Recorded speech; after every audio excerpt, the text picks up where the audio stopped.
pessoal, muito boa noite a todos vocês. Aqui é a professora Luciana Marinho. Então já digo logo, sejam todos muito bem-vindos ao meu canal. E a conversa de hoje é sobre o concurso do CNU 2025. Na verdade é uma revisão. Vamos fazer questões da FGV, vamos revisar a teoria da parte geral. Então essa aula vai servir para todos os blocos. Bloco 1, bloco 2, bloco 3, bloco 4, bloco 5, todo mundo vai se beneficiar com essa aula de hoje, tá? Então, assim, a ideia é fazer realmente uma revisão e também alertá-los sobre o conteúdo programático. Porque lá tem uma parte, fundamentos das finanças públicas, aí tem plano plurianual, lei de diretrizes orçamentárias, lei orçamentária anual. Aí você pode pensar, nossa, que assunto pequeno de finanças públicas, nossa, que assunto pequeno de orçamento público. Não é bem assim, nós estamos tratando de Fundação Getúlio Vargas e eu vou mostrar para vocês nas questões como é que a FGV vai cobrar de vocês. Inclusive, as questões que eu trouxe aqui, a FGV cita lá, fundamentos das finanças públicas. Então, para vocês terem uma ideia, qual vai ser o termômetro da prova aqui para vocês, tá? Em princípio, eu não ia fazer essas revisões, porque eu tô com muita coisa no tribunal, então, assim, tô com muitos relatórios para entregar. Aí tem a questão da maternidade, enfim, são muitas atividades que eu faço no dia a dia. Mas vocês têm me pedido muito, tenho recebido muitas mensagens no direct para fazer essa revisão. Então eu resolvi tirar um tempo para a gente fazer pelo menos uma revisão dessa parte geral por semana. Então a gente vai tentar fazer aí uma revisão por semana até a hora da prova. Mas alguns de vocês também têm me pedido questões, uma revisão, uma recapitulação de questões, como aquele curso que eu fiz para o CNU 2024, né? Foi 24 ou 23? Foi o último concurso CNU, primeiro. Eu fiz 2 cursos, né? Bloco 6 e bloco 7, e muitos de vocês pediram um curso atualizado da FGV. Então, assim, eu coloquei na minha agenda que eu vou fazer uma revisão com vocês. Aí aqui eu vou fazer para o bloco 5, tá? Essa revisão vai ser um curso mesmo, direcionado para o bloco 5, eixo 4. Então, se você for do bloco 5, eixo 4, eu vou colocar na descrição desse vídeo, a partir de amanhã, o link para você entrar nesse curso aí do bloco 5, tá? Aí vai ser um curso completo. Nesse curso eu vou fazer 200 questões da FGV. Serão 10 questões por dia, então todo dia eu vou subir na plataforma 10 questões da FGV com esquemas. Os meus esquemas estão todos atualizadíssimos, então assim, a gente vai ter esquemas novos, esquemas interessantes com mapas mentais, com trechos da legislação e aquela revisão que a gente já faz, que você já conhece aí da minha didática.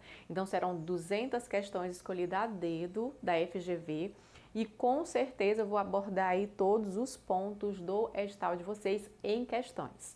10 questões por dia, a gente vai chegar aí a umas 200 questões aí até perto da prova, tá? Então, se você é do bloco 5 e se interessar, pode se inscrever nesse curso e eu vou colocar o link tanto aqui nos meus vídeos do YouTube, como vou colocar também no Telegram, como também no meu Instagram. Um outro aviso antes da gente iniciar a aula é que vocês têm me pedido muito, e muita demanda mesmo, sobre um curso de AFO começando do zero. Então sim, eu vou começar um curso também essa semana de AFO do zero até a aprovação. É o nome do curso, que é justamente um curso que eu vou pegar na mão de vocês, vou contextualizar também, todo cheio de esquema, todo cheio de artigos da lei. A gente vai ler o artigo da lei, eu vou contextualizar o artigo, vou mostrar em esquema e depois a gente vai fazer muitas questões também. A ideia desse curso é vocês entenderem tudo de AFO e vocês conseguirem aí gabaritar a prova de vocês. Esse curso AFO do zero vai servir para todos os concursos. Então, se você vai fazer CESP, FGV, seja qual for a sua prova e você tem dificuldade na minha disciplina, que é AFO, Direito Financeiro, orçamento público, então esse curso vai servir para vocês, tá? Então também eu vou estar informando no meu Instagram, vou estar informando no Telegram, vou estar informando no YouTube, colocando o link também para esse curso, tá? E se você for dos demais blocos do CNU, que vai cair essa parte geral, assista as minhas revisões aqui no YouTube, que vai ser muito interessante para vocês aqui, tá bom? Então vamos lá, CNU, FGV para o CNU e aqui a parte geral. Olha só, gente, eu coloquei aqui minha telinha pequenininha para ficar mais interessante aqui a dinâmica das nossas aulas. E olha só, se você é do bloco, dos demais blocos, além do bloco 5, né, vocês perceberam que na parte geral tem essa disciplina aqui. Fundamentos das finanças públicas. Aí nós temos tributação, planejamento e orçamento. O que é que eu quero que vocês saibam em relação a isso? Primeiramente o que é fundamentos das finanças públicas. Eu acredito que muitos de vocês nem soube buscar essa disciplina, nem sabe como encontrar o que é que a banca vai cobrar de vocês aqui. Então eu vou dar um norte para vocês o que seriam esses fundamentos das finanças públicas e o que vai cair de planejamento e orçamento. Já de planejamento e orçamento, só para a gente começar a conversar, eu já vou dizendo para vocês que aqui nós vamos ter Constituição, vamos ter sim Lei de Responsabilidade Fiscal e vamos ter também 4.320, além do PPA, do último PPA, que é a Lei do PPA. Então percebam que não vai ser só Constituição, mas a gente tem outras leis que tratam sobre os temas, tá bom? E a gente vai comentar os detalhes aqui nesta aula. Mas o que seria fundamentos das finanças públicas? E aqui eu trago para vocês um panorama do que seria fundamento das finanças públicas e vou mostrar para vocês nas questões da FGV como é que ela vai cobrar. Bom, o que é que o Estado faz? Como o Estado arrecada, é fundamento das finanças públicas. Então, como é que o Estado arrecada a receita? Aí nós temos o Estado fazendo arrecadação de receita tributária, receita de contribuição, que são aquelas receitas do poder de império do Estado para cobrar do contribuinte. Nós temos o Estado também fazendo exploração da atividade econômica, o Estado explorando patrimônio público, e essas são as formas dele adquirir recurso para financiar as políticas públicas e atender às necessidades públicas. Ok. Então, sim, a arrecadação de receita, que envolve também tributação, vai estar no edital de vocês, na prova de vocês. Eu vou já mostrar para vocês como é que vocês vão estudar esse assunto, tá? Mas em princípio, a arrecadação de receita vocês vão ver na 4.320, vão ver na Constituição, principalmente a parte de tributação e a parte também orçamentária, tá? Então, isso é arrecadação de receita. Mas o Estado também faz despesa, ou seja, ele faz gasto público. E tudo que envolver execução da despesa também pode estar no edital de vocês e pode ser cobrado aí pela FGV e não vai estar extrapolando o edital. Então, falou de gasto público, falou de despesa na 4.320, falou de, enfim, despesa na Lei de Responsabilidade Fiscal, pode ser sim incidência da prova de vocês. Aí nós temos o Estado, porque eu falei para vocês que ele arrecada via tributação, ele explora a atividade econômica, ele também explora o patrimônio público e assim ele arrecada. Só que se vocês perceberem, o nosso orçamento ele é deficitário, ou seja, tudo que eu arrecado não vai pagar as despesas públicas. Então sempre vai ser isso daqui de arrecadação e um pedacinho que eu vou fazer via endividamento público ou crédito público, ou seja, a administração pública vai captar isso via mercado através do crédito público. Então, sim, na prova de vocês pode ter alguma coisa sobre crédito público, só que eu acredito que esse assunto de dívida pública e crédito público vai ser bem trivial. Dívida pública, que eu posso chamar de gestão do endividamento, eu diria que só o artigo 29 da Lei de Responsabilidade Fiscal, talvez 29, 30, somente ali explicando os limites da dívida pública, seria o caso. No caso do crédito público, é só vocês entenderem o que é crédito público. E crédito público é captação de recurso via mercado, ou seja, o setor público ele precisa de recurso para financiar seus investimentos. É como, por exemplo, você que está comprando uma casa, você está comprando um apartamento, você está comprando um carro e você vai fazer um empréstimo para pagar esse investimento. É mais ou menos isso que o setor público faz. Acontece que você não faz isso todo ano. O setor público faz isso todo ano. Então, ele capta dinheiro no mercado para fazer o quê? Para fazer esses gastos com investimento. Então, o nosso orçamento, materialmente falando, ele é deficitário. Por quê? Porque boa parte do que eu arrecado vai ser via um crédito público que vai me gerar uma dívida pública. Então, no futuro, esse negócio vai virar uma bola de neve. Então, eu digo que meu orçamento é deficitário. Então, quando eu falo de orçamento deficitário, aí eu vou precisar buscar o equilíbrio. E o equilíbrio é uma outra coisa que o Estado precisa no campo das finanças públicas. Ele tem que ter equilíbrio entre receita e despesa. Esse equilíbrio hoje, no Brasil, ele é formal. Como assim? A LOA foi aprovada. No momento em que a LOA foi aprovada, precisa receita ser igual à despesa. Então, eu tenho aqui receita igual ao quê? A despesa. Então, a LOA aprovada, receita igual à despesa. Esse é o equilíbrio formal que eu chamo de equilíbrio contábil. A gente já viu que no âmbito material, nosso orçamento é desequilibrado mesmo.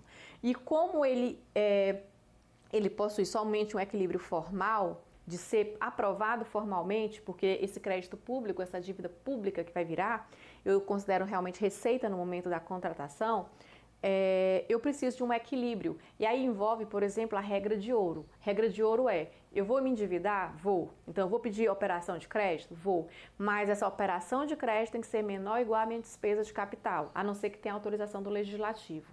Então, o que quer dizer isso? Interpretando o que seria a regra de ouro. É que eu vou tomar dinheiro emprestado via crédito público, tá? Só que esse crédito público, ele precisa ser menor que as minhas despesas de capital, para que eu não possa pagar via empréstimo uma despesa corrente com custeio. Então, eu não vou atender. A questão é não gastar essa operação de crédito com despesa de custeio. É a mesma coisa você na sua casa. Você não pode pegar o que você ganha. Aliás, um empréstimo para pagar supermercados não faz sentido, vai ser insustentável. Então, a ideia é essa, a não ser que tenha autorização do legislativo, mas a ideia é essa. Então, é por isso que eu tenho que ter equilíbrio orçamentário e equilíbrio fiscal. E quando eu falo de equilíbrio orçamentário e equilíbrio fiscal, eu estou falando diretamente de lei de responsabilidade fiscal.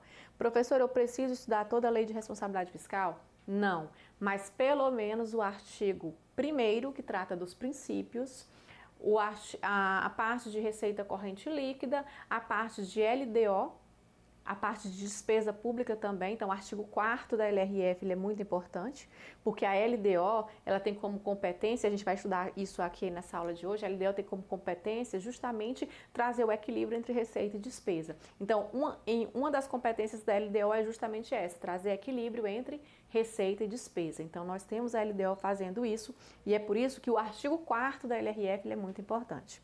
Aí nós temos o Estado fazendo gestão orçamentária. Então, gestão orçamentária, eu posso dizer para vocês, é que o assunto da Constituição, do artigo 165 a 169, vai falar um pouco dessa gestão orçamentária, desse processo orçamentário, então isso vai ser importante aí para a prova de vocês. Então, pessoal, resumidamente, o que é que vocês precisam recapitular, revisar para a prova de vocês? Eu diria que as funções clássicas do orçamento, e isso a gente vai revisar aqui, tá?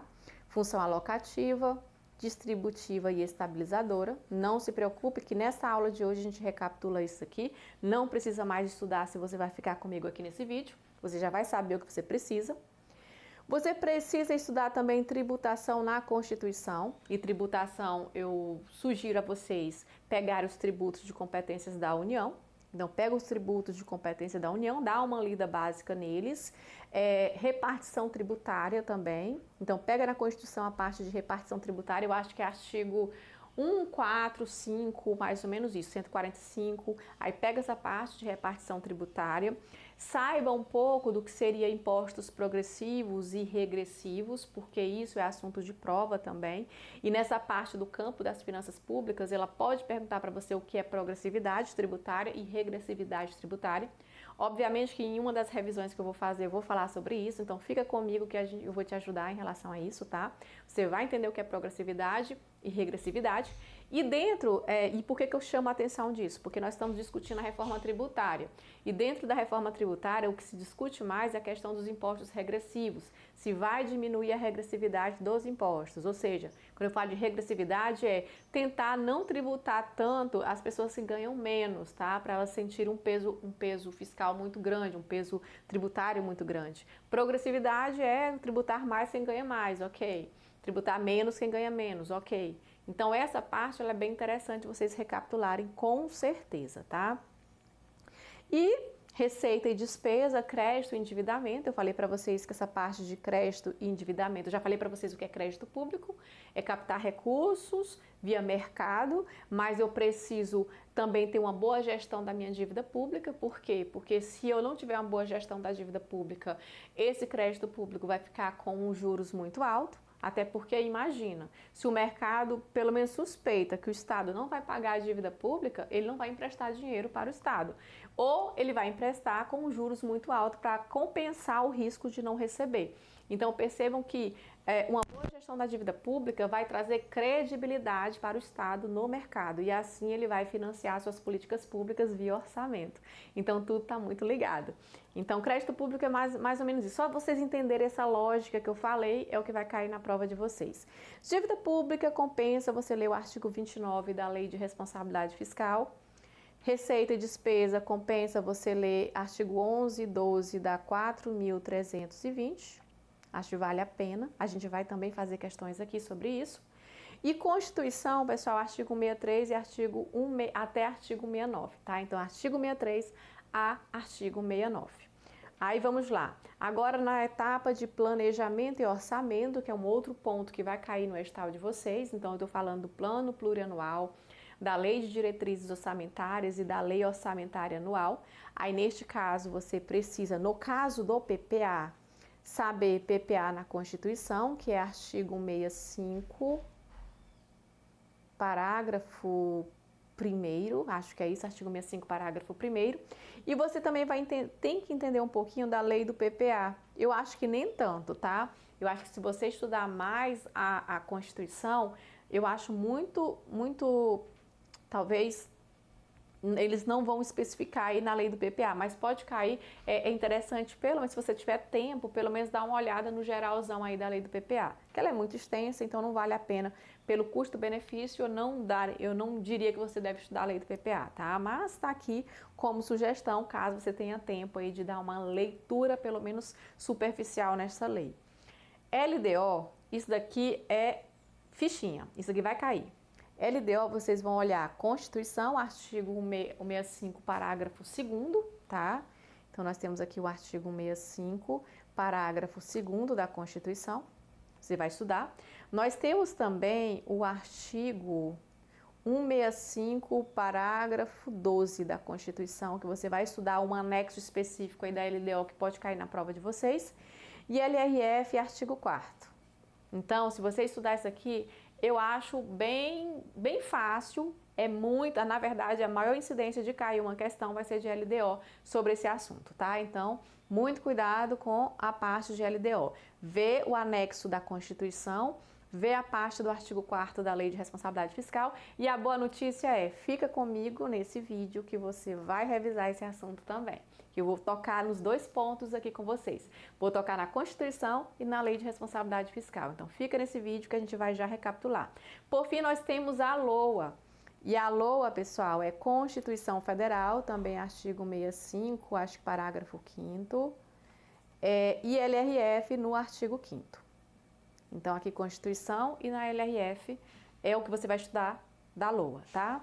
Mas vamos então fazer as nossas questões. Eu trouxe aqui várias questões da FGV e a gente não vai perder tempo, tá? Eu vou só rodar a vinheta para mostrar que eu passei dessa parte de introdução e a gente vai iniciar nossas questões, tá?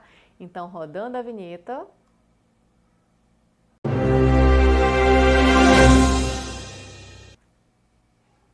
E vamos fazer aqui as nossas questões da FGV.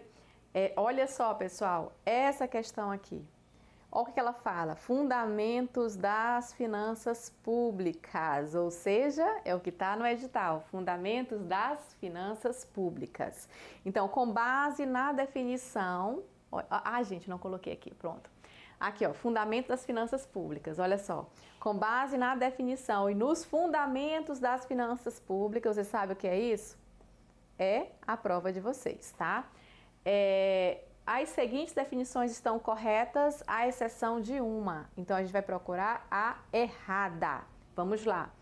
A letra A fala o seguinte: as finanças públicas de um país estão orientadas para a gestão das operações relacionadas, olha só, Receita, despesa, orçamento e crédito público. E aí, verdadeiro ou falso? Verdadeiro. Eu acabei de falar sobre isso, então verdadeiro. Letra B. E olha só, vou já explicar isso para vocês aqui num esqueminha também. Letra B. A tarefa central das finanças públicas é estudar a natureza e os efeitos do uso pelo Estado dos instrumentos fiscais, tributação e gasto. Olha só, tributação e gasto, obtenção de empréstimo por meio do crédito público, sua concessão, que é a concessão também e compra e venda. Ou seja, pessoal, esse assunto todo de comprar, que é explorar uma atividade econômica, vender e que é alienar um bem, por exemplo, obter empréstimo, que é captar recursos, tributação, que é justamente arrecadação de tributos e fazer gasto público, tem tudo a ver no campo das finanças públicas. Esse item também está verdadeiro e não é o gabarito da questão. Letra C. As finanças públicas relacionam a atividade financeira do Estado. Falou de finanças públicas, pessoal, nós estamos falando de atividade financeira do Estado, que é justamente o quê? É orientada na obtenção e emprego dos meios materiais e dos serviços para atender à necessidade da coletividade, do interesse geral e satisfazer por meio do processo do serviço público. É exatamente isso. A atividade financeira do Estado ela tem uma finalidade, que é atender às necessidades públicas. Eu vou mostrar para vocês como é que ela faz isso. A atividade financeira do Estado atende à necessidade pública através de quê? Da captação de receita, arrecadação da receita, seja ela uma receita tributária, seja ela uma receita patrimonial, da exploração do patrimônio público, seja ela uma receita da exploração da atividade econômica feita pelo Estado, seja ela uma receita também de captação de crédito público, tá? Então percebam que a atividade financeira do Estado envolve arrecadar receita, fazer gasto público, até porque para eu atender a necessidade pública eu tenho que gastar, e gastar é o que vai fazer o Estado crescer, entregar os seus serviços para a sociedade, mas ele tem que fazer isso com uma boa gestão do orçamento. E é por isso que a atividade financeira do Estado envolve receita, despesa, orçamento público e crédito público, que é a captação desse recurso aí via mercado, né? Nós sabemos que o orçamento é deficitário, boa parte do orçamento é captado via empréstimo, via crédito público para financiar o que? Os investimentos. E por conta disso é que nós precisamos ter crédito no mercado e é por isso que nós estudamos, que nós chamamos de crédito público. Também nós temos na atividade financeira do Estado a questão da dívida pública, então só vocês não esquecerem isso. Com base na definição e nos fundamentos das finanças públicas, as seguintes definições estão sujeitas continua, a exceção de uma, estou começando aqui a bitolar, né? Vamos lá. Letra D, pessoal. Os fundamentos das finanças públicas não estão ligados ao equilíbrio fiscal. Opa, qual o erro da questão? É dizer não, porque na verdade os fundamentos das finanças públicas é equilíbrio fiscal, sim. Então, o erro da questão é dizer que não é equilíbrio fiscal. Aí continua, buscando assegurar as receitas que sejam compatíveis com as despesas, ok? Promovendo a estabilidade financeira. Isso aqui é equilíbrio fiscal. Receita igual a despesa é equilíbrio fiscal. Então, essa questão, ela se contradiz totalmente. Então, a nossa letra aqui é a letra D de dado. Próxima questão, letra E, fala o seguinte. O objeto princípio das finanças públicas é o estudo da atividade fiscal, ou seja, aquela desempenhada pelos poderes públicos com o propósito de obter e aplicar recursos para o custeio de serviços públicos. Olha aí, é isso aí. A atividade financeira do Estado vai fazer toda a gestão dos recursos públicos, arrecadação, crédito público, gasto público, para atender o quê, pessoal? Os serviços públicos. Então, isso aqui é isso aqui. Então, verdadeira. E aqui a gente finaliza uma questão sobre esse assunto. A próxima questão diz o seguinte: o orçamento público tem como principal objetivo assegurar o controle das finanças públicas, promovendo transparência, prestação de contas. E olha só, aqui nós estamos falando de finanças públicas, aqui falou de transparência e prestação de contas. Onde é que está esse assunto? Lei de responsabilidade fiscal. À população e aos órgãos de controle, além de garantir a alocação eficiente dos recursos, alocar eficientemente os recursos na lei orçamentária anual, para as áreas prioritárias como saúde, educação e segurança pública, ok. Com relação às noções básicas de orçamento público e finanças, olha só, aqui é noções básicas, tá? Assinale os itens a seguir. O item 1, analogamente, ai gente, que horror, aos orçamentos empresariais, no orçamento público, o montante da receita limita o valor da despesa. Pessoal, por que esse primeiro item, ele é um item falso? Vou falar já já para vocês por que esse item é um item falso. Vamos lá. Olha só, aqui está dizendo que orçamento público é a mesma coisa de orçamento empresarial. Na sua empresa, aí eu pergunto aqui para vocês, na sua empresa você pode pedir empréstimo todo ano para fazer, orçamentar o seu processo ao longo do exercício financeiro? Obviamente não. Se você é uma empresa que faz empréstimo, todo orçamento você tem que fazer empréstimo, você vai ter problema, você vai ter falência. O orçamento público, eu falei para vocês que parte desse orçamento não é arrecadado, ou seja, porque as empresas elas conseguem captar receita e ali fazer seus gastos ali empresariais. O orçamento não, ele capta a receita, mas ele faz também o quê? Endividamento público, ele faz via crédito público. Então perceba que eu não posso falar que o orçamento público é a mesma coisa do orçamento empresarial. Por quê? Porque a receita do orçamento público, uma parte dela vem do próprio crédito público, do próprio endividamento público. Então é por conta disso que eu nunca vou ter um orçamento equilibrado materialmente, como eu falei. Então é por isso que esse item aqui ele vai estar falso, porque ele está dizendo que o montante da minha despesa vai ser dimensionado de acordo com a receita, limitada. E não, nós temos receita que vem via o quê? Empréstimo e crédito público. Então esse item aqui vamos colocar como falso. O item 2, ele diz o seguinte, o papel ativo das finanças deve ir além do enfrentamento de crises econômicas. Perfeito, finanças públicas, através do orçamento público, ele tenta resolver, mitigar problemas de ciclos econômicos. Que problemas são esses? Recessão, quando nós tivermos uma crise econômica, o Estado intervém na economia, aquecendo a economia para voltar a economia crescer, ele faz isso através do orçamento público, e nós chamamos isso de função estabilizadora lá nas funções clássicas do orçamento, calma aí que a gente vai revisar já já. E nós temos época em que a economia ela está em alta, ela está superaquecida. Quando a economia está superaquecida, eu posso ter problemas de inflação, então o Estado intervém na economia, mais uma vez pela função estabilizadora, tentando fazer o quê? Tentando resolver esse problema de inflação para que para trazer um pouco mais de estabilidade. Então, crises econômicas, o que eu quero dizer para vocês é que em flutuações de crise econômica, o Estado ele intervém sim na economia. Só que não é só isso, né? Olha só o que fala a questão. Abrangendo também a questão da busca do pleno emprego, é função estabilizadora também. Aumento dos investimentos, e aumento dos investimentos, a gente vai ver que é função alocativa, é alocar recursos na economia. Quando eu falo de aumentar investimento, eu estou melhorando determinada localidade. Se eu estou melhorando determinada localidade ou setor, eu estou alocando serviços na economia, alocando recursos na economia. Mas eu posso fazer isso por meio de uma função chamada distributiva, que é distribuindo renda de forma mais equitativa. Então o item 2 ele está verdadeiro. Já já a gente recapitula esse assunto aqui com vocês.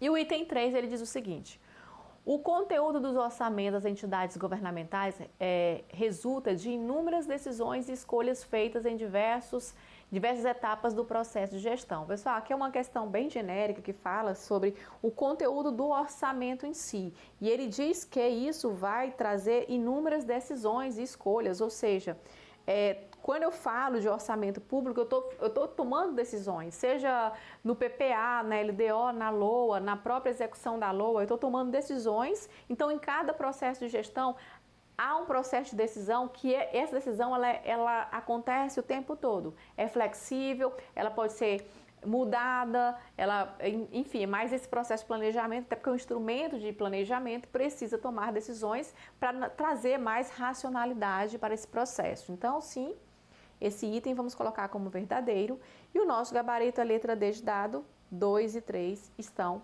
verdadeiros. E recapitulando aqui as funções clássicas do orçamento, eu falei para vocês que esse assunto vale a pena ler para a prova.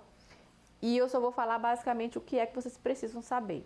Funções clássicas do orçamento é a forma como o Estado intervém na economia, resolvendo o problema de falhas de mercado, falhas que o mercado não pode resolver, e ele vai fazer isso através de 3 funções. Função alocativa, função distributiva e função estabilizadora. Na função alocativa, ele aloca, olha só a palavra, aloca bens e serviços na economia. E o que seria alocar bens e serviços na economia? É prestar serviço público de saúde, segurança pública, educação, iluminação pública. Então, todo serviço público, ele é um serviço alocativo, tá? Mas pode ser também um investimento público. E o investimento público é qualquer obra de infraestrutura que vá fazer um processo de alocação de recursos dentro do território nacional. Isso também é função alocativa. Então, falou de investimento e falou de prestação de serviço público, nós estamos diante da função alocativa. Já a função distributiva é distribuir renda na economia. E distribuir renda na economia é reduzir as desigualdades sociais. Então, a função é justamente trazer um mecanismo de reduzir a desigualdade social. E qual a melhor forma de fazer isso? Nós temos 2 formas. Através da tributação, cobrando mais, tributando mais quem ganha mais, tributando menos quem ganha menos, trazendo isenção de cesta básica, isso também é função distributiva, porque isso vai deixar as pessoas com baixa renda a ter acesso à comida com um preço mais acessível, então isso é distribuir renda na economia, mas eu posso fazer isso por meio também da distribuição direta de renda, ou seja, redistribuição de renda, como, por exemplo, um Bolsa Família. Então, função distributiva é distribuir renda na economia para reduzir o quê? A desigualdade social. Isso é feito através da tributação e da transferência de renda, tá? E, por fim, nós temos a função estabilizadora. E a função estabilizadora, ela estabiliza, eu já falei para vocês hoje, a questão tratava sobre isso, estabiliza ciclos econômicos. Em época de alta, nós temos que trazer uma segurada nessa economia para não gerar inflação. Em época de recessão, eu tenho que gerar emprego, pleno emprego. Então, eu vou fazer o quê? Um aquecimento nessa economia. E isso é para trazer essa balança, né, do pleno emprego e redução da inflação. Então, isso é a função estabilizadora. Se cair na prova de vocês, o que vocês precisam saber é basicamente isso. A próxima questão diz o seguinte, vamos lá. O orçamento público no Brasil é um instrumento fundamental para o planejamento e administração dos recursos financeiros do Estado, visando atender às necessidades da sociedade e fomentar o desenvolvimento econômico e social do país. Com relação ao orçamento público, analise as afirmativas a seguir. Olha só, é uma questão de LOA. Então, a partir de agora, a gente sai dessa parte do campo das finanças públicas. Obviamente, eu só fiz algumas questões para a gente ver sentir como é que a banca pode cobrar de vocês.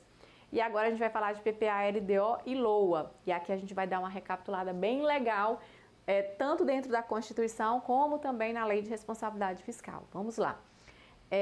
O item 1 diz o seguinte: a elaboração de propostas orçamentárias envolve a consolidação pelo Poder Executivo do projeto de LOA, abrangendo as propostas dos demais poderes, seguida do envio ao Legislativo para apreciação. Antes de fazermos essa questão, eu quero mostrar uma coisa para vocês. Exatamente esses slides. Gente, meus esquemas estão tão lindinhos. Então, todos os meus cursos agora vão ser com esquemas muito bacanas, que vai dar para vocês revisarem praticamente nos esquemas, tá? Então, vamos lá. Eu não vou dar uma aula de ciclo orçamentário agora, só preciso dessa etapa aqui. Mas mostrando para vocês o ciclo orçamentário, nós temos que lembrar que a primeira etapa do ciclo é a etapa de elaboração do projeto de LOA. Então, eu tenho aqui a etapa do PLOA, tá? Só vai me interessar isso, é o que dá para resolver a questão, tá? Aí nós temos a questão falando que o Poder Executivo consolida o PLOA, o projeto de LOA, tá certo? Tá certo. E a consolidação vai acontecer ali no final de agosto, quando ele tem um prazo até 31 de agosto para encaminhar essa proposta ao Legislativo. Então percebam que o Executivo Ele consolida a proposta e encaminha isso a quem? Ao Legislativo. Primeira pergunta, eu vou fazer essa pergunta várias vezes ao longo da aula de hoje. Primeira pergunta, a competência para elaborar o PELOA, ela é privativa, exclusiva do Poder Executivo? Sim, ela é privativa e exclusiva do Poder Executivo. Então, não esqueça disso, sempre é privativa e exclusiva do Poder Executivo. E o que a gente pode falar mais? Aí você pode me perguntar, professora, e você disse que é privativa e exclusiva do Poder Executivo, e por que os poderes encaminham suas propostas? Pessoal, aqui não é considerado elaboração do PELOA não, tá? Cada um elabora a sua partezinha, seu dever de casa e encaminha para o Executivo, porque o Executivo vai consolidar.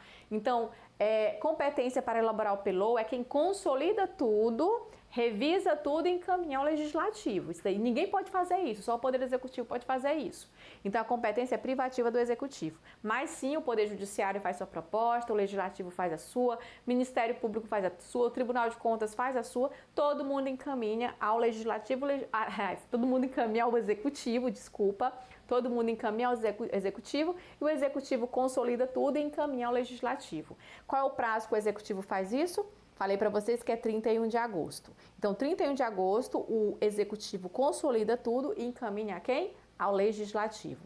Só, pessoal, que existe um prazo para os demais poderes também encaminharem suas propostas. E isso vai depender da Lei de Diretrizes Orçamentárias, ou seja, a cada ano a LDO vai definir o prazo para que os poderes encaminhem suas propostas ao Executivo.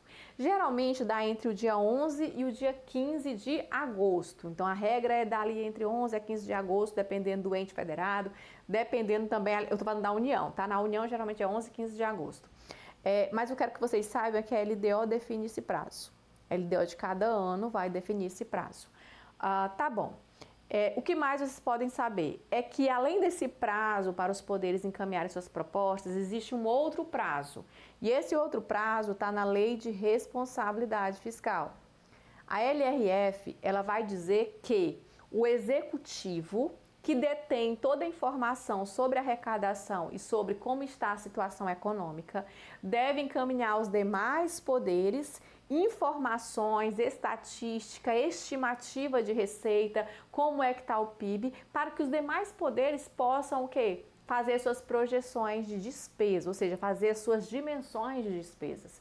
Porque tu imagina, o Poder Judiciário, não, eu quero gastar X bilhões. Só que o Executivo sabe que a situação econômica do país está diferente, a arrecadação não vai ser aquela. Inclusive, nessa estimativa de receita que o Executivo faz, nós temos a LRF trazendo como é que o Executivo vai fazer essa estimativa. Eu já falar para vocês como é que funciona isso. Mas a questão é o seguinte, é que existe um prazo para que o Executivo bote os demais poderes na real. Olha só, cai na real. É isso aqui que a gente vai arrecadar. Os demais poderes se planejam de acordo com essa arrecadação. Mas que prazo é esse? É 30 dias antes dos poderes encaminharem suas propostas. Quem trata isso? Lei de Responsabilidade Fiscal. Então, a Lei de Responsabilidade Fiscal vai trazer 30 dias antes dos poderes encaminharem suas propostas para que eles possam se programar, tá? Então, esse é o prazo da Lei de Responsabilidade Fiscal.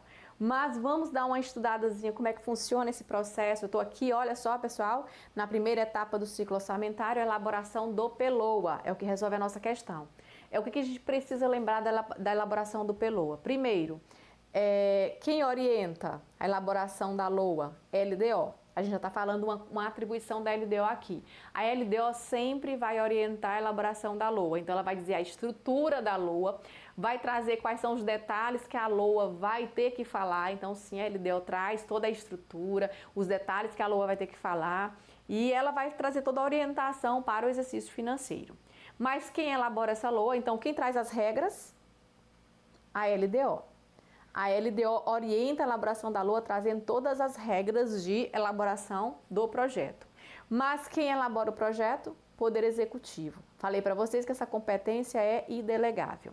Mas o que seria o projeto de LOA? Aí nós temos que lembrar que na LOA só pode falar, inclusive é um princípio, o princípio da exclusividade, não pode falar de mais nada a não ser de estimativa de receita e fixar a despesa. Claro que a Constituição traz ali as suas exceções, que é o crédito suplementar e a operação de crédito. Mas aqui eu quero que vocês saibam o seguinte, PLOA trata de estimativa de receita e fixa despesa. Então, PLOA estima receita e fixa despesa, tá?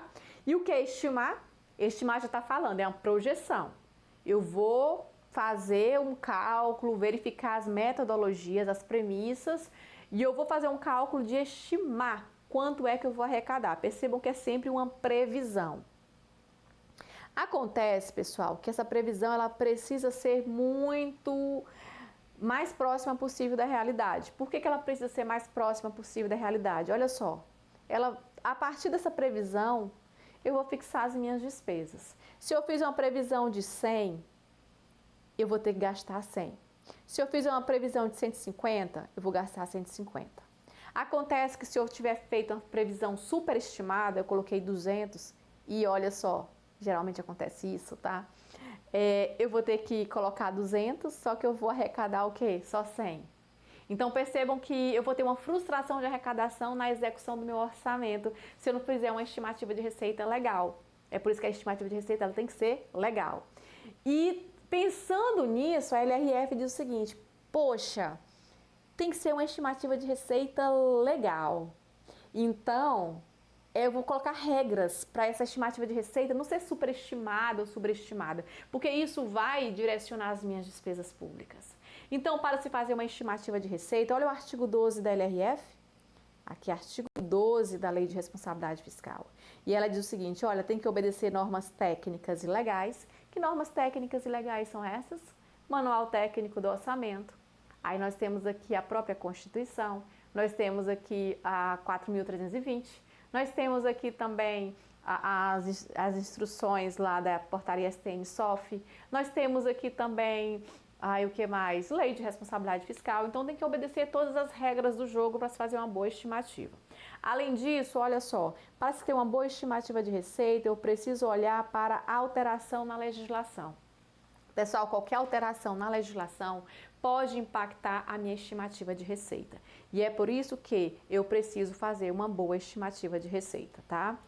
E olhar a mudança na alteração. Mudou a legislação fiscal, fez uma renúncia de receita. Isso vai, se eu tenho renúncia de receita, vai diminuir minha receita. Se eu mudei a legislação tributária, isso vai afetar minha renúncia, vai afetar minha estimativa de receita, porque dependendo da tributação, daquela mudança de alteração, aquela alteração tributária, isso vai aumentar ou não a minha tributação. Então, isso impacta a estimativa de receita.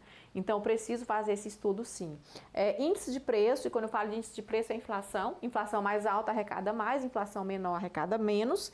Então, isso é óbvio, né? Crescimento econômico, se nós temos um PIB que vai crescer muito ao longo do exercício financeiro, isso vai aumentar a arrecadação. Se tem um PIB que vai passar por recessão econômica, vamos ter uma redução da arrecadação. Então, isso interfere na estimativa de receita. Ou qualquer outro fator relevante. Então, aí envolve qualquer coisa que acontecer que for relevante ali, que vai impactar na estimativa da minha receita.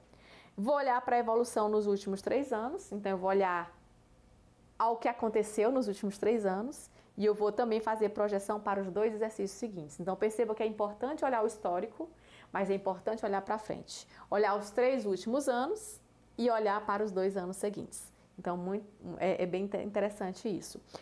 Falando de LOA, eu estou falando de orçamento fiscal, orçamento de investimento e orçamento da Seguridade Social. Com isso, a gente vai resolver a nossa questão. Vamos lá. Item 1 fala o seguinte, a elaboração da proposta orçamentária envolve a consolidação por quem? Pelo Poder Executivo, do projeto de LOA abrangendo propostas dos demais poderes. Acontece isso? Acontece. Seguindo o envio para o Legislativo. E aí, certo ou errado? Certíssimo. Verdadeiro. Agora o item 2, vamos lá. O PLOA é uma iniciativa do Presidente da República, no caso aqui nós estamos falando da União, né? Estima receita e fixa despesa, ok? Ok. Para o exercício financeiro seguinte, com estrutura e nível de detalhamento definido. Quem define a estrutura e nível de detalhamento?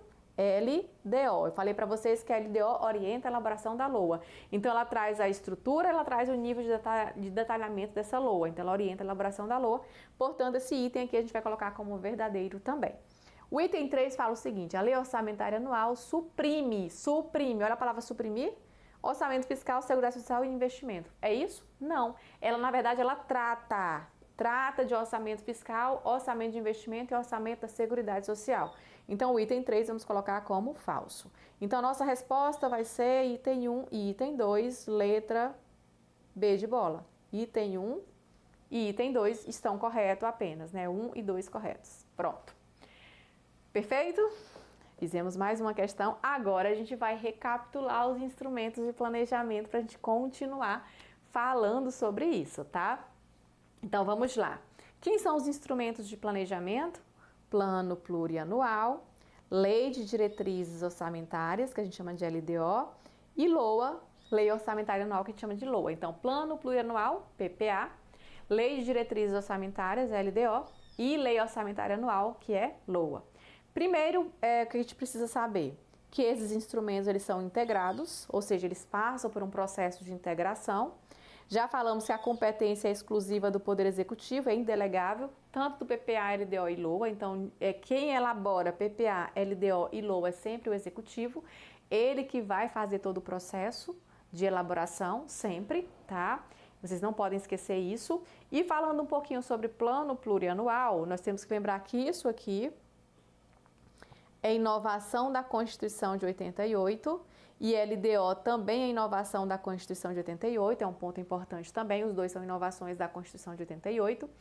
E PPA nada mais é do que, como é que eu posso dizer, um planejamento, que é um planejamento chamado de médio prazo, a FGV considera planejamento de médio prazo, e que ele vai ser elaborado para ter uma vigência de 4 anos. Só que esses 4 anos não coincidem com o mandato do Poder Executivo, e eu vou já falar sobre isso, tá? Não coincide com o mandato do Poder Executivo. Mas ele é elaborado no primeiro ano de mandato, tá? Ele é elaborado, só que a vigência dele não começa no primeiro ano, começa a partir do segundo ano. E qual é o prazo dele? Aí nós temos o Poder Executivo no primeiro ano de mandato, encaminhando esse projeto ao Legislativo até 31 de agosto. O Legislativo devolve para a sanção até 22 de dezembro. Observe que é o mesmo prazo da LOA, só que a LOA ela é anual, todo ano ela vai ter LOA nesse prazo. Então, nós temos o Poder Executivo encaminhando no dia 31 de agosto, o Legislativo devolvendo para a sanção do Executivo até 22 de dezembro. A LOA ela é de curto prazo, ela é anual, todo ano nós temos que elaborar uma lei orçamentária anual e a vigência dela é de 1 ano. Ela precisa ser compatível com o PPA e ela precisa ser compatível com a LDO. No caso da LDO, nós temos ela também sendo de curto prazo, ela é anual, eu tenho um LDO todo ano, é anual. Só que muito cuidado que a vigência da LDO é de 1 ano e meio. Por que que a vigência da LDO é de 1 ano e meio? Porque ela orienta a elaboração da LOA. Então, como ela orienta a elaboração da LOA, ela precisa ser aprovada antes da LOA e ela vai ter uma vigência ali no momento em que a LOA está sendo aprovada. E também vai ter sua vigência prolongada ali para o exercício financeiro. Então, ela precisa ser aprovada até 15 de... Aliás, ela precisa ser encaminhada até 15 de abril. Então, o Poder Executivo encaminha ao Legislativo até 15 de abril, que é 8 meses e meio de encerrar o exercício financeiro. E o Legislativo devolve para a sanção até 17 de julho. Observe que o Poder Executivo vai encaminhar a LOA no dia 31 de agosto. A LDO já está aprovada, então perceba que ela tem uma vigência de 6 meses a mais aí do que a própria LOA. Por isso que a vigência dela é de 1 ano e meio, mas nós temos a LDO elaborada a cada ano. Então, muito cuidado com isso. Falando um pouquinho agora sobre PPA, que agora a gente vai entrar no conteúdo de cada um deles, eu disse para vocês que ele tem sua vigência de 4 anos, olha só esse PPA aqui. Nós temos esse ano aqui, segundo ano, terceiro, quarto. Só que não coincide com o mandato do chefe do Poder Executivo. Olha só, o Poder Executivo tem aqui o mandato no primeiro ano, no segundo, no terceiro e no quarto. Eu falei para vocês que o PPA vai começar no segundo ano de mandato, então vale daqui. Aí vai 1, 2, 3 e pega o mandato subsequente, o primeiro ano do mandato subsequente. Então, sempre não vai ter essa coincidência, não vai coincidir com o mandato do chefe do Poder Executivo. Por que isso? Para dar continuidade dos projetos, porque imagina se a pessoa que vai assumir logo após for um opositor, ele pode não querer dar continuidade nos projetos que já tinham sido iniciados. Então, para dar essa continuidade, é interessante que esse mandato não coincida aí com o PPA. E o outro detalhe é que o primeiro ano de mandato é de elaboração do PPA de quem está entrando. Então, quem está entrando vai precisar de tempo, de prazo para elaborar seu próprio PPA. Aí nós temos aquele prazo lá que a gente viu, 31 de agosto, ele encaminha esse projeto de PPA e aprova aí o Legislativo aprova até dia 22 de dezembro. Mas esse primeiro ano ele precisa se concentrar para realmente fazer esse PPA. Aí nós falamos que LOA tem que ser compatível com LDO, LDO tem que ser compatível com PPA e todo mundo tem que ser compatível com PPA, na verdade. Só que aí, e a gente viu que o PPA ele é de médio prazo. Aí vem a Constituição dizendo o seguinte: os planos e programas nacionais, regionais e setoriais previstos nessa Constituição serão elaborados em consonância com o Plano Plurianual e apreciados pelo Congresso Nacional. Aí você buga. Plano Nacional. Professora, quantos anos tem um Plano Nacional? Geralmente tem ali uns 10 anos, 20 anos. Plano Nacional de Educação, Programa Federal de Fomento e Inovação. Então percebam que são planos muito longos, são planos de longo prazo. Aí você buga, né? Professora, então a Constituição está dizendo que esses planos de longo prazo têm que ser compatíveis com o PPA, que é de médio prazo? Sim, isso a Constituição está falando, e é porque esses planos, na verdade, eles precisam estar compatíveis com os programas que vão passar pelo processo orçamentário. Então, não é só fazer um plano, esse plano tem que ter o quê? Um viés orçamentário que respalde ele. E o primeiro ponto é eles estarem respaldados onde? No próprio plano plurianual. E é por isso que, no momento da elaboração desses planos e programas nacionais, regionais e setoriais, eles precisam ser compatíveis com o plano plurianual. E no processo de revisão deles, precisa também dar essa compatibilidade com os PPAs que estão vigentes. Então é isso, plano e programa nacional, regional e setoriais, por mais que sejam longo prazos, eles precisam ser compatíveis com o plano plurianual. Mas o que seria de fato esse PPA? Gente, olha só que lindo. Olha só que esqueminhas lindos. Todos os meus esquemas, eles estão todos revisados, muito bonitos. E para dar para vocês que vão receber esses materiais, terem essa sensação de organização mental e ter uma revisão muito mais ali efetiva, né? Então fiz toda uma organização mental com figurinhas para que vocês possam ter essa conexão mais, como é que se diz, mais visual do que nós estamos falando. Vamos lá. PPA. O que é PPA? Aí eu estou falando aqui do artigo 65, parágrafo 1º. Artigo 65, parágrafo 1º, e aqui está dizendo o seguinte: o plano plurianual trata de quê? Das diretrizes, objetivos e metas. É o DOM, né? Você sabe, diretrizes, objetivos e metas. Mas o que seriam essas diretrizes, professora? Diretrizes nada mais são do que normas gerais, amplas e estratégicas. Geralmente as diretrizes do PPA são 5, 6, 3.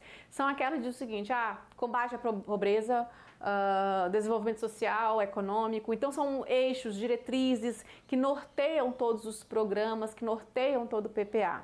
Então geralmente elas são ali de 3 a 5, 6 diretrizes dentro de um PPA. Aí depois das diretrizes nós temos os objetivos. Os objetivos já são declaração de resultado. Então, quando eu falo de objetivo, estou falando de declarações de resultado, é aquela transformação que eu quero alcançar. Digamos que você quer diminuir a taxa de analfabetismo em 10%. Então, isso é uma transformação que você quer alcançar, você, setor público, eu falo, né?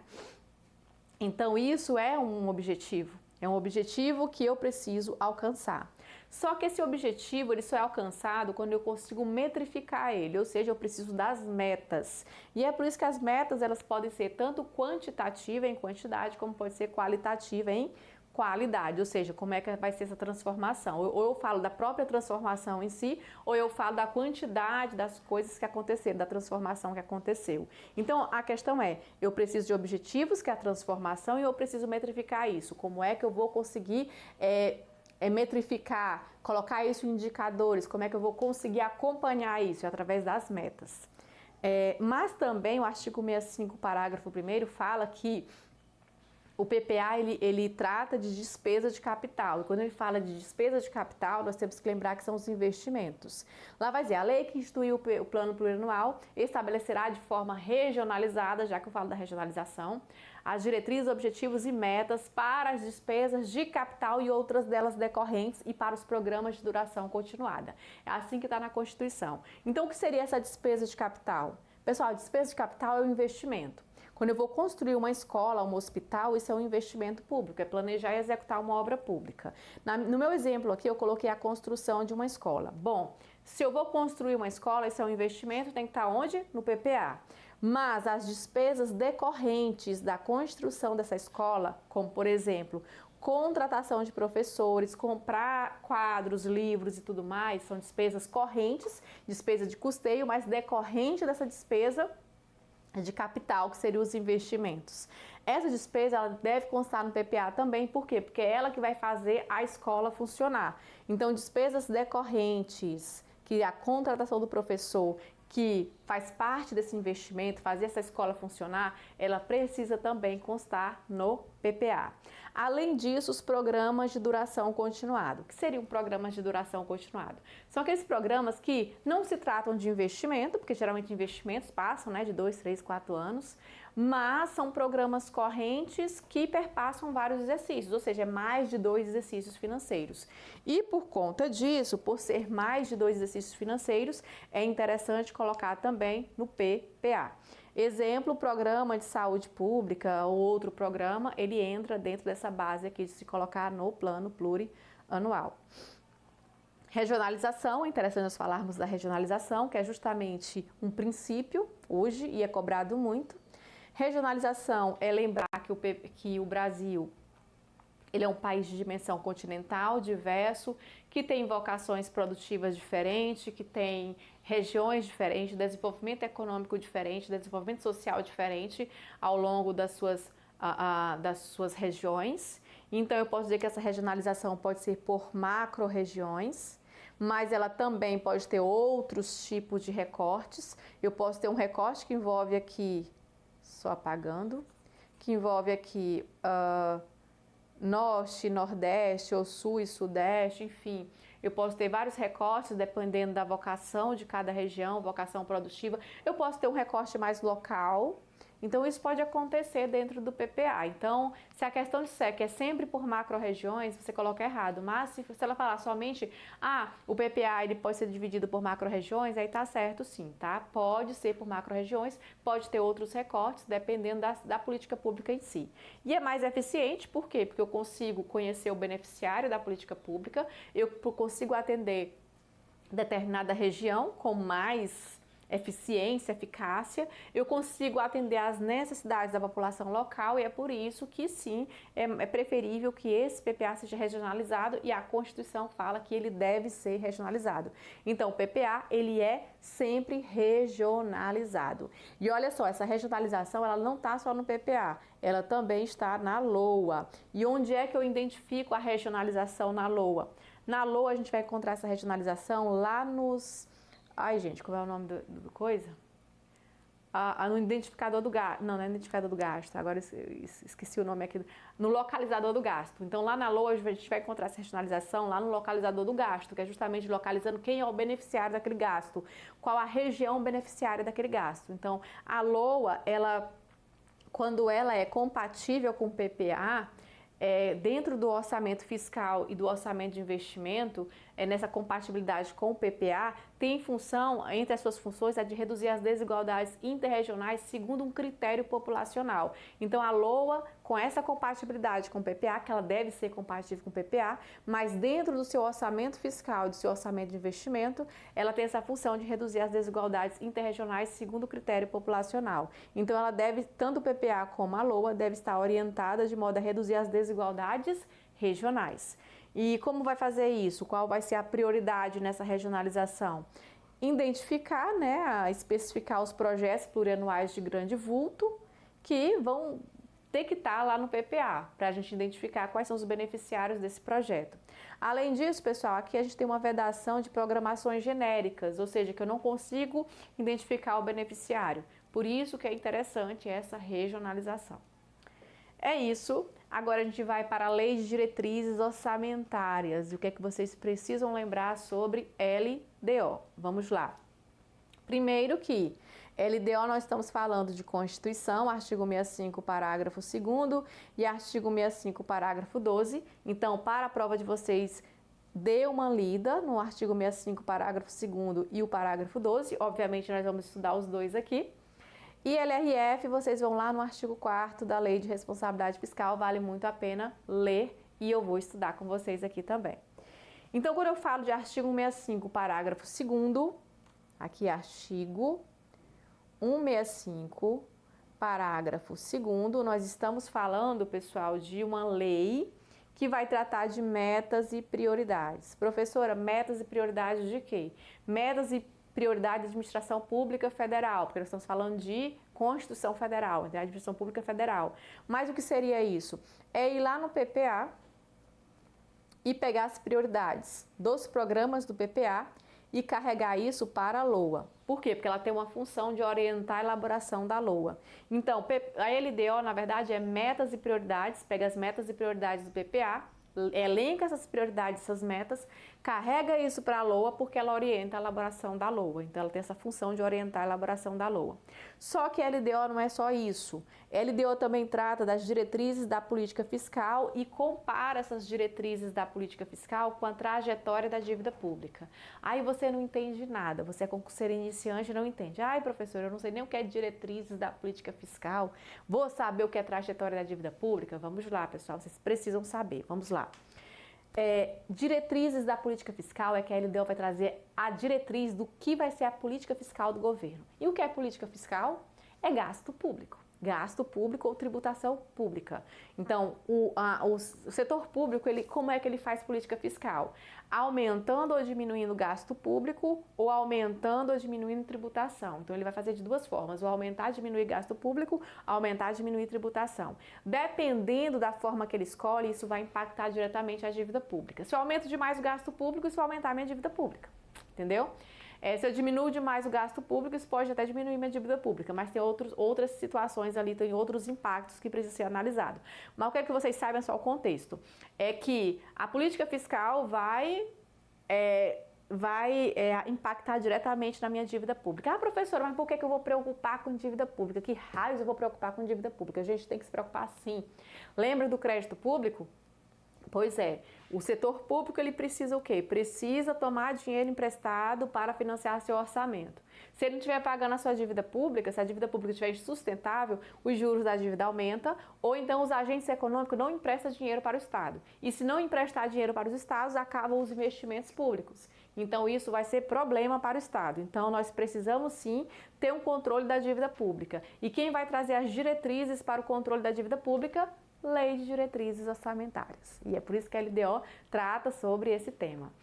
Além disso, pessoal, nós temos a alteração da legislação tributária. Olha só, LDO orienta quem? A LOA. Se nós tivermos uma alteração na legislação tributária, isso vai alterar a estimativa da receita? Vai. E a receita está onde? Na LOA. Então, como ela orienta a elaboração da LOA, ela precisa saber qualquer tipo de alteração que tiver na legislação tributária. Eu diria que a LDO, ela é uma mina de recado entre o PPA e a LOA, porque ela leva as metas e prioridades para a LOA, e ela é uma fofoqueira em relação à legislação tributária. Olha só, mina de recado porque ela pega metas e prioridades lá do PPA e leva isso para a LOA. Ela orienta a elaboração da LOA. E ela é uma fofoqueira porque ela vai dizer qualquer tipo de alteração na legislação tributária e carregar isso para a LOA também. Dizer, olha, LOA alterou a legislação tributária, vamos tomar de conta aí, vamos prestar atenção na hora da estimativa de receita. Então, isso é importante, essa comunicação ela é importante, tá? E, por fim, pessoal, ela também trata da política das agências financeiras oficiais de fomento. Então, ela trata de uma política das agências financeiras oficiais de fomento. O que seria isso, pessoal? Vamos lá. Banco do Nordeste, BNDES, Banco do Brasil, Caixa Econômica Federal. Olha só que babado forte. Esses bancos, vocês concordam comigo que eles alocam recursos na economia? Olha só o BNDES. Ele aloca recursos na economia, ele consegue mexer na parte de desenvolvimento regional, o Banco do Nordeste faz isso, o BASA faz isso também. Então, é desenvolvimento regional, então isso é muito importante. Aí, o que a administração pública percebeu? Poxa, ninguém controla esses bancos. Quem dá as diretrizes para esses bancos no curto prazo? Ninguém. Então, alguém vai ter que fazer isso. Adivinha quem foi que teve atribuição para tratar desses bancos? A LDO. Então a LDO ela traz diretrizes mesmo. Olha, a diretriz para o próximo ano do Banco do Brasil é essa, do Banco do Nordeste é essa, do BNDES é essa. Então percebam que ela traz realmente diretrizes ali no curto prazo para esses bancos e é uma forma que o Estado tem de controlar esses bancos, porque esses bancos alocam recursos na economia. Então é por isso que também ela traz ali, dispõe sobre as políticas das agências financeiras oficiais de fomento. E aqui, pessoal, a gente finaliza o artigo 65, parágrafo 2º, tá? Da Constituição. Mas eu disse para vocês que também nós temos na Constituição um anexo lá no artigo 65, parágrafo 12. Então, aqui nós vamos falar do artigo 165, parágrafo 12 da Constituição Federal. E lá vai dizer que a Lei de Diretrizes Orçamentárias vai conter um anexo. Que anexo é esse? É um anexo de agregados fiscais mais investimentos em andamentos. Olha só. Aí você me pergunta, professor, o que é agregados fiscais? Agregados fiscais, pessoal, é tudo que envolver resultado primário, metas de resultado nominal, dívida pública, receita, despesa, PIB, tudo que envolver agregado fiscal, agregado de alguma coisa da área fiscal, e falar de área fiscal é falar de lei de responsabilidade fiscal, então é resultado primário, resultado nominal. Aí você vem me dizer, professor, eu lá sei o que é resultado nominal, o que é resultado primário, calma aí, vamos lá. Resultado nominal. Resultado nominal é toda a receita e toda a despesa que aconteceu durante o exercício financeiro, que vai acontecer. Então tem uma meta de receita para acontecer e uma meta de despesa para acontecer. Então, vou usar a despesa normal da parte tributária, a despesa financeira, eu vou usar a receita, aliás, a despesa normal tributária, a receita normal da parte tributária, a receita financeira, eu vou usar a despesa com gasto normal e a despesa financeira também com dívida pública. Então, percebam que no resultado nominal é tudo.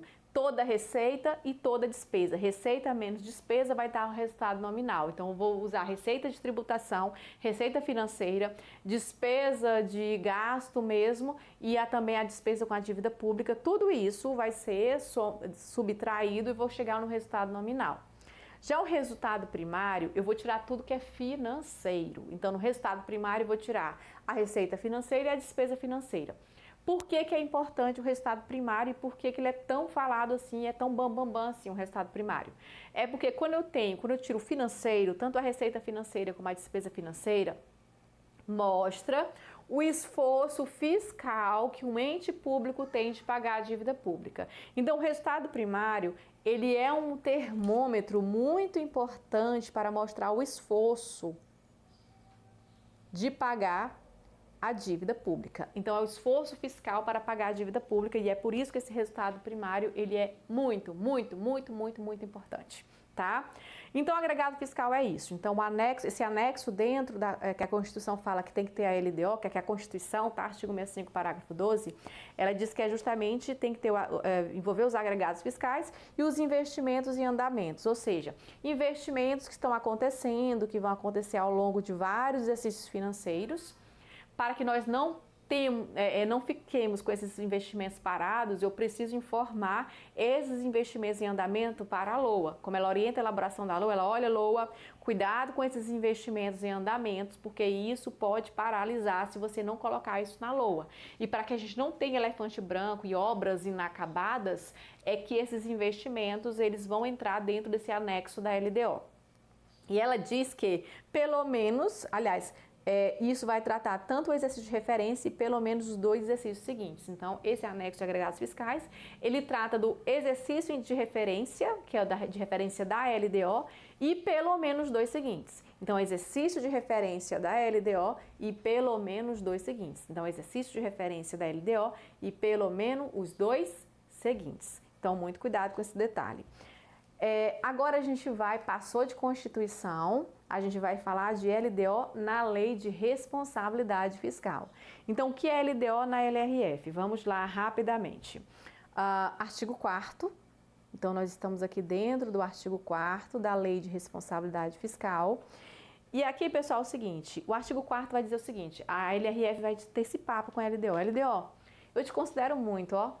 Tu sabe que eu, LRF, me preocupo com o equilíbrio das contas públicas. A minha maior preocupação é o equilíbrio das contas públicas. E eu sou tão best tua, sou tão amiga tua, que eu vou deixar a principal atribuição que eu tenho, eu leio Lei de Responsabilidade Fiscal, que sou guardiã do equilíbrio das contas públicas, vou deixar você responsável pelo equilíbrio entre receita e despesa. A LRF diga lá, PQP, meu Deus, já tem uma atribuição demais, já me jogaram até a dívida pública, agora a LRF me traz esse troço aqui, é exatamente isso. Então a LDO tem uma função primordial, uma das funções mais importantes da LRF, que é justamente o equilíbrio entre receita e despesa. E ela, olha só, eu falei para vocês que um dos campos das finanças públicas é equilíbrio entre receita e despesa. Então a LDO tem essa função de equilibrar receita igual despesa. E olha só, esse equilíbrio é tanto fiscal como é um equilíbrio orçamentário também. Ou seja, ao longo do exercício financeiro, a LDO vai observar se está tendo esse equilíbrio entre receita e despesa. Se em algum momento ela perceber que a receita, aconteceu uma frustração de receita e que ocorreu um desequilíbrio entre receita e despesa, ela também está autorizada a fazer o quê? Limitação de empenho. Ou seja, uma outra atribuição que a LRF deu para a LDO foi limitar empenho. Qualquer desequilíbrio que aconteceu frustração de arrecadação, se a LOA não conseguir arrecadar, ela vai ter que diminuir as despesas, limitar empenho e movimentação financeira para que volte novamente a ter o quê? O equilíbrio orçamentário. Então, falamos de duas competências da LDO na LRF. Equilíbrio entre receita e despesa, critérios e formas de limitação de empenho, controle de custo, já que ela se preocupa tanto com equilíbrio, ela tem que fazer normas sobre controle de custo.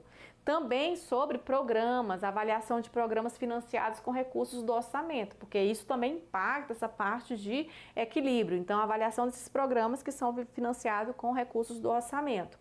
Além disso, pessoal, ela vai trazer condições, demais condições ou exigências para transferência de recursos. Afinal, se nós não tivermos regras para transferência de recursos a entidades públicas e privadas, isso pode gerar um desequilíbrio também. Então, a LDO traz regras para transferir recursos a entidades públicas e privadas. E aqui a gente aprendeu as competências da LDO dentro da Lei de Responsabilidade Fiscal. Vamos comigo? Equilíbrio entre receita e despesa, critério e forma de limitação de empenho, com normas de controle de custo e verificação de avaliação de programas financiados com recursos no orçamento e condições para transferência de recursos a entidades públicas e privadas. Pronto. Só que não é só isso que você precisa saber, porque a LRF chamou a LDO também para uma conversa e disse: LDO, tu sabe que tu é importante. Tu vai ter que elaborar 3 anexos. Eu sei que a Constituição já te passou um, que é o anexo de agregados fiscais e de investimentos. Mas eu vou te passar aqui mais 3. Nós temos o anexo de metas fiscais, o anexo de riscos fiscais e o anexo específico da União.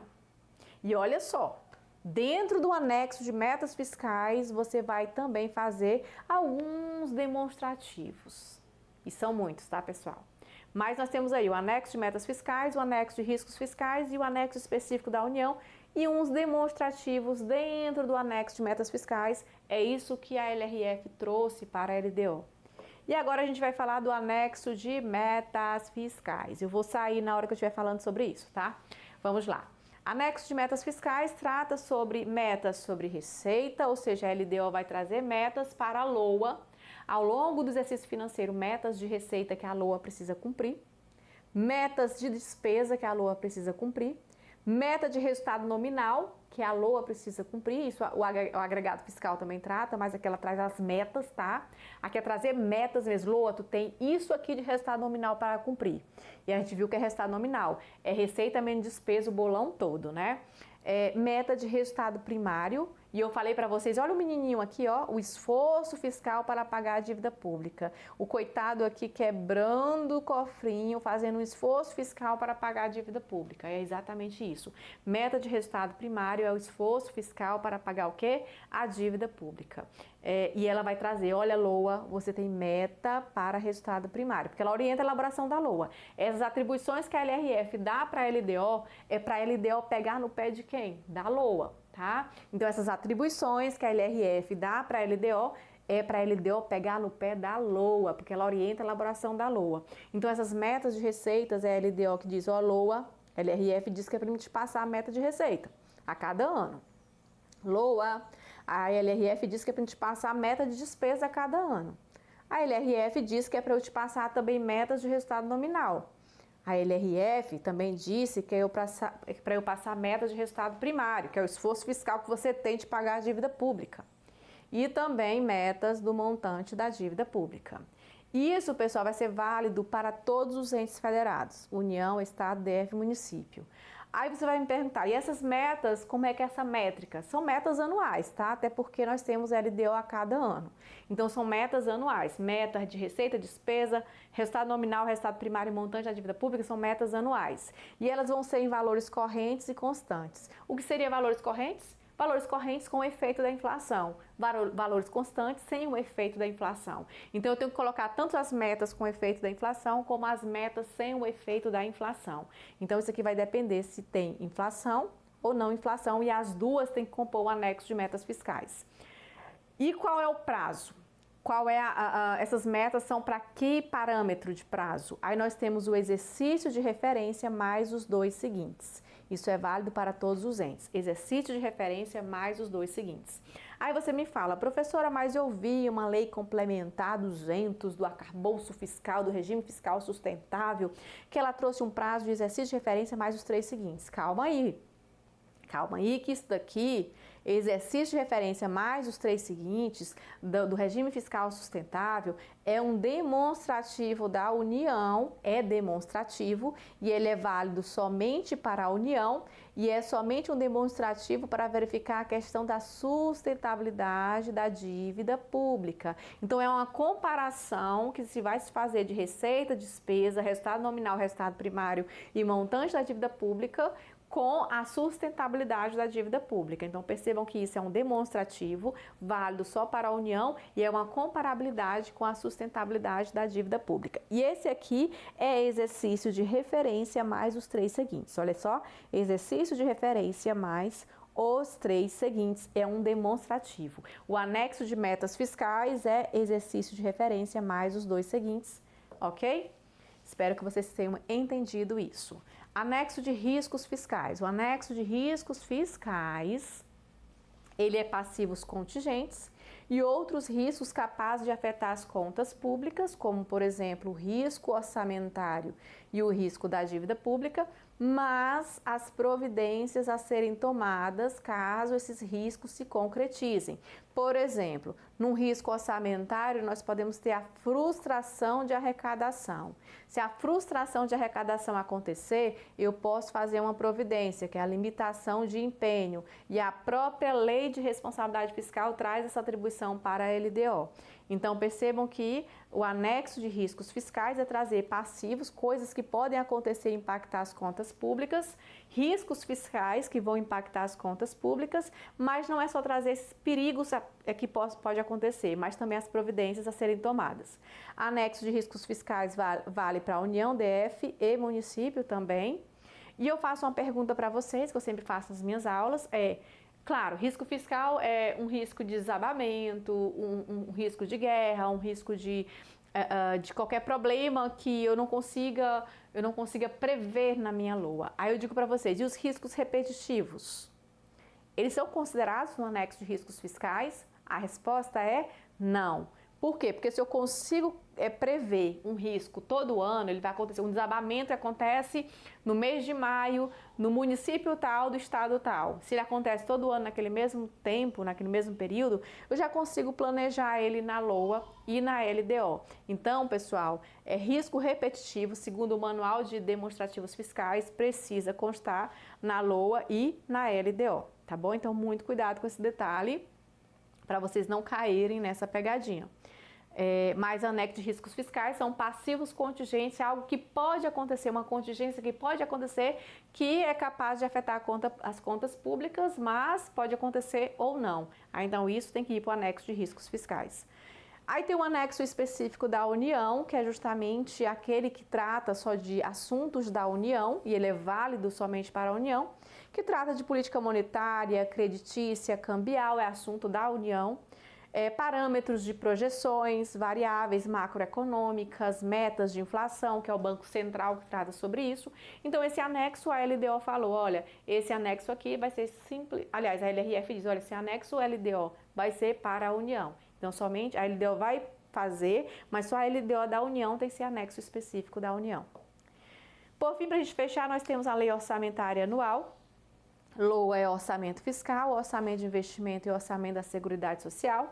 Falar de orçamento fiscal é falar de orçamento da administração direta, indireta, autarquia, fundação, poderes executivo, legislativo, judiciário, todo mundo está aqui no bolão do orçamento fiscal. Orçamento de investimento é aquelas empresas que a União detém, aliás, o ente federado detém a maioria do capital com direito a voto. A gente pode dizer que as empresas estatais independentes, elas estão dentro desse orçamento de investimento. Então, quando a gente estiver falando de orçamento de investimento, de aporte de capital para uma empresa estatal independente, isso é orçamento de investimento. Se nós estivermos falando de um recurso para uma empresa estatal dependente, isso vai estar no orçamento fiscal, porque ela, na verdade, depende, essa operação depende do Tesouro. Então, vai estar a empresa estatal dependente está dentro do orçamento fiscal, porque ela depende de recursos do Tesouro nas suas operações, mas a empresa estatal independente, ela só precisa de aporte acionário e isso vai estar no orçamento de investimento. Já a Seguridade Social é tudo que é vinculado à Seguridade Social, saúde, previdência e assistência social. Então, se nós temos o Ministério do Planejamento fazendo a previdência dos seus servidores, isso é orçamento de Seguridade Social. Se nós tivermos o Ministério da Cultura fazendo a saúde dos seus servidores, isso é Seguridade Social. Não precisa ser necessariamente um órgão da Seguridade Social, tá? Precisa ser um orçamento que é vinculado a esses assuntos da Seguridade Social, que é saúde, previdência e assistência social. Então, muito cuidado com isso. Aí eu falei para vocês, isso aqui na verdade é recapitulando, o orçamento fiscal mais o orçamento de investimento, quando compatibilizados com o PPA. Então, orçamento fiscal mais investimento, quando compatibilizados com o PPA, tem entre as suas funções reduzir as desigualdades interregionais segundo o critério populacional. E vou até colocar aqui o PPA, tá? Depois eu vou atualizar esse slide, colocar quando compatibilizado com o PPA, tem a função de reduzir as desigualdades interregionais segundo o critério populacional. E LOA é previsão de receita, fixação da despesa. Mas, pessoal, existe um dispositivo da Constituição que diz que a Lei Orçamentária Anual, ela pode conter previsões de despesas para exercícios seguintes, ou seja, tratar de previsão de despesas para exercícios seguintes, especificando os investimentos plurianuais e aqueles em andamento. A mesma coisa daquele agregado lá da LDO. Mas aí você pode me perguntar, mas a LOA não é para o exercício financeiro? E ela faz previsão de receita e não de despesa? Sim, mas aqui, pessoal, não é uma autorização. Nesse caso aqui, é uma previsão de despesa plurianual para dar um indicativo para as próximas LOAs fazer a autorização. Não é que essa LOA autorizou essas despesas plurianuais, não. Isso aqui está obedecendo ao princípio da anualidade e não é autorização, isso é só uma previsão, uma informação que é válida para as demais LOAs autorizarem, tá? Então, muito cuidado com esse detalhe. E aqui a gente encerra essa parte de conteúdo, vamos fazer mais algumas questões aqui da FGV. Eu vou continuar na próxima revisão falando sobre LOA na Lei de Responsabilidade Fiscal, mas aqui a gente para com essa parte de conteúdo e vamos fazer aqui algumas questões, tá? Essa questão diz o seguinte: de acordo com a Constituição Federal de 88, o exercício da função de planejamento é um dever do Estado, tendo caráter determinado para o setor público e indicativo para o setor privado. A referida função é composta de 3 instrumentos: o Plano Plurianual, a Lei de Diretrizes Orçamentárias e a Lei Orçamentária Anual. Em relação a tais instrumentos, avalie se cada afirmativa a seguir é verdadeira ou falso. Vamos lá. Uma das principais funções da LDO é estabelecer parâmetros necessários à alocação de recursos. Pessoal, a alocação de recursos, quem aloca recurso é a LOA. Então, aqui na alocação de recursos já é LOA, né? Aí continua aqui: de forma a garantir, dentro do possível, a realização de metas e objetivos contemplados na LOA. Pessoal, falou de alocação de recurso, a gente vai colocar que isso é LOA. Letra B: a LDO estima receita e fixa despesas. Isso aqui é LOA também. Então, a gente não pode falar que LDO pode fazer receita e despesa. O item 3 diz o seguinte: o PPA é uma peça de mais alta hierarquia dentre as tríade orçamentária, embora esta seja somente constituída por leis ordinárias. Sim, esse item vamos colocar como verdadeiro, porque o PPA ele tem uma alta hierarquia, ele é o planejamento em que todos têm que ser compatíveis com ele, embora ele seja realmente uma peça, são peças constituídas aí de peças ordinárias, como PPA, LDO e LOA são. Então, esse item aqui a gente vai colocar como verdadeiro. O último diz o seguinte: todas as leis orçamentárias são de iniciativas do Poder Legislativo. A gente já falou muito isso hoje, né, pessoal? Na verdade, é de iniciativa do Poder Executivo, então nós temos essa aqui como errada. Então, falso, falso, verdadeiro, falso, letra B de bola responde a questão. Próxima questão, acho que tem mais outras, né? O modelo orçamentário brasileiro é definido na Constituição Federal de 88. A Constituição estabelece um arcabouço normativo sólido para a gestão orçamentária, buscando conciliar a eficiência na aplicação dos recursos públicos com a participação democrática da sociedade na definição de prioridades governamentais. O instrumento que tem como função estabelecer as diretrizes, objetivos e metas de médio prazo. Diretrizes, objetivos e metas de médio prazo, nem vou atrás, isto é Plano Plurianual, letra D de dado, responde a questão. Próxima questão diz o seguinte: na proposta do Plano Plurianual de 2024-2027, olha só, PPA 2024-2027, de um Estado da Federação, foi contemplado o programa né, Cultura Criativa, o referido Programa de Responsabilidade da Fundação Estadual de Cultura, olha só, estadual, tem como objetivo formular e promover e apoiar programas de desenvolvimento cultural nas áreas artísticas, além de coletar e analisar dados culturais e indicadores para impulsionar a economia criativa.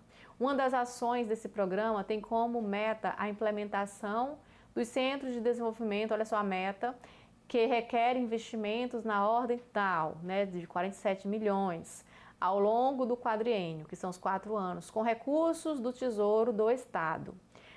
O padrão de apresentação dos programas do PPA desse estado costuma ser bem enxuto, de forma que não havia quaisquer outras informações sobre o referido programa. Tá. Assim, uma informação precisa que acrescenta na descrição do programa para atender um dos requisitos do PPA refere-se, olha só, pessoal, aqui está falando de um programa do PPA e está pedindo de uma das descrições que precisa ser feita para atender um dos requisitos do PPA. O que é que o PPA precisa ter? Diretrizes, objetivos e metas, programas. Aí aqui fala critérios para transferência de recursos ao programa. Não falei nada sobre isso no PPA, que está falando de requisitos do PPA. Fonte de compensação? Não. Impacto do programa nas metas do orçamento fiscal? Não, nem se fala de impacto em metas fiscais, porque o PPA ele é um grande guarda-chuva, nós não estamos falando ainda de alocação de recursos como acontece na LOA. Então, orçamento fiscal, isso é coisa da Lei Orçamentária Anual, então não seria a letra C. Letra D, modalidade de aplicação, isso aqui é LOA também, então não tem nada a ver com isso aqui. Mas regionalização dos objetivos do programa precisa ter no PPA. Então, regionalização precisa no PPA. E, finalmente, a gente encerrou aqui nossa revisão para CNU 2025 com FGV. Agradeço a participação de todos vocês, espero que vocês tenham ficado até o final. Tivemos aí uma revisão extensa aí de 1h28, mas deu tudo certo. Gente, muito obrigada pela participação de todos. Qualquer dúvida que vocês tiverem, coloquem aí nos comentários e eu vou estar lendo os comentários ao longo do tempo e a gente vai conversando, tá? Lembrando que a gente vai ter mais revisões aqui e é isso, tá? Fiquem de olho aí nos cursos que eu vou estar lançando também, caso vocês que tenham interesse, pode entrar, tá bom? Sejam todos muito bem-vindos e obrigada pela atenção e paciência de todos. Até a próxima.